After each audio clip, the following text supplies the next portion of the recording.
Hello, it's Technologian. It's been a while.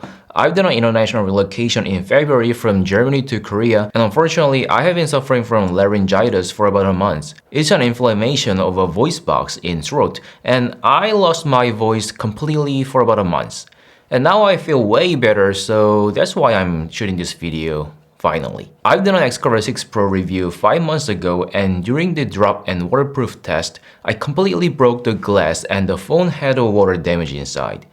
I'm doing a follow-up video to share how much it costs to get my phone fixed and what kind of accessories that I think absolutely necessary to protect your expensive phone. And first of all, it cost me quite a lot to fix the display and water damage. And this paper is the invoice from Samsung Service Center in Germany. When I first got to the Samsung Service Center, I was told it would cost 155 euros and 87 cents to fix the display. I thought it's fair and decided to repair my phone. But when I went there again to pick up my phone, I found out the total cost jumped to 294 euros because of the water damage, and Samsung had to replace all the related parts. In total, the repair cost was half the price of a new phone, and this made me think maybe I should have bought a new phone instead of repairing it. The repair cost was too much, but I can understand why it's so expensive because my phone looks like a new one now. And from my experience of breaking and repairing Xcover 6 Pro, there's one accessory I'd like to recommend to purchase, and that is a screen protector for display. It costs less than 10 bucks for 3 or 4 pieces on Amazon, and this will absolutely save your money in case you drop your phone and accidentally break the display. The cost of the display replacement is 155 bucks. And to prevent it from happening, you need to pay only 10 bucks to put a screen protector on the display. I think this is a nice investment to protect the display, so I highly recommend to do this as I had to burn 155 bucks to replace the shattered display. I personally think you don't need a case to protect the body and frame of this phone.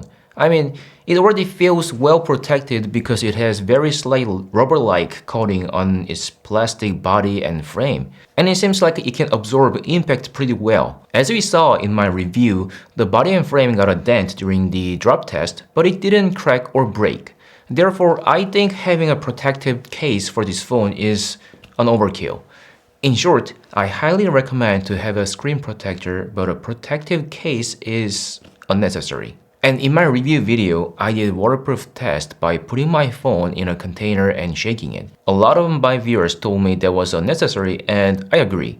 So this time, I'm gonna just dip my phone into water and see whether there's water breach or not. So this is water, and I'm gonna put my phone into it right now.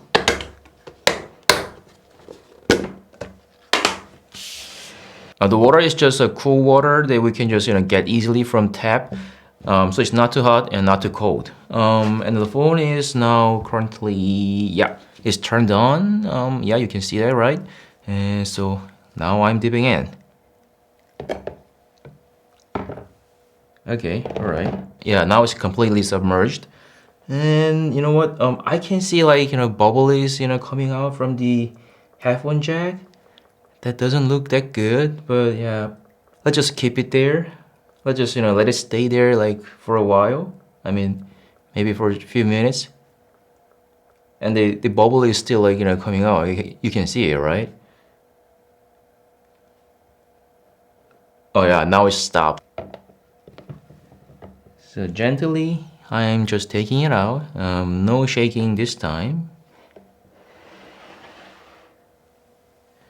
Yeah, there's a lots of water on the surface. You can see right now, and on the display too. And oh, interesting. So now it's rebooting itself. Nope.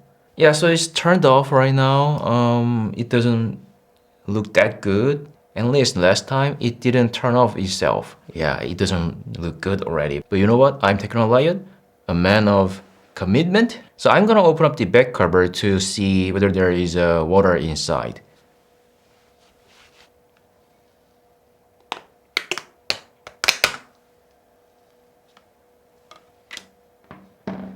So the result is very disappointing. I mean, This time I didn't shake at all, but there's a plane of water like inside, like it's flooded. So my conclusion on Xcover 6 Pro is it handles impact pretty well, but when it comes to waterproof, I gotta say, it doesn't do well. And honestly, it's really disappointing. It's below my expectation or anyone's expectation, frankly, because it doesn't protect the phone from water at all. So that's it, there you go. That's what I wanted to show you guys today. All in all, I would say you can be very confident with this phone for external shock or impact, but if you drop this into water, then I think that's instant death for this phone. And maybe that's not surprising when we think about the structure of this phone. I mean, the back cover opens up completely. So as long as it's not completely sealed, then water breach, I would say inevitable. So I wouldn't bring this phone into swimming pool or river or even to a stream. So that's it. That's the end of the video today. Thanks for watching this video, and don't forget to subscribe and like this video if you liked it. And as always, see ya! It's been slightly more than 24 hours and the display has developed stripe. I have paid 600 euros for this phone and 300 euros to repair this, and I have no idea what to do with this phone now.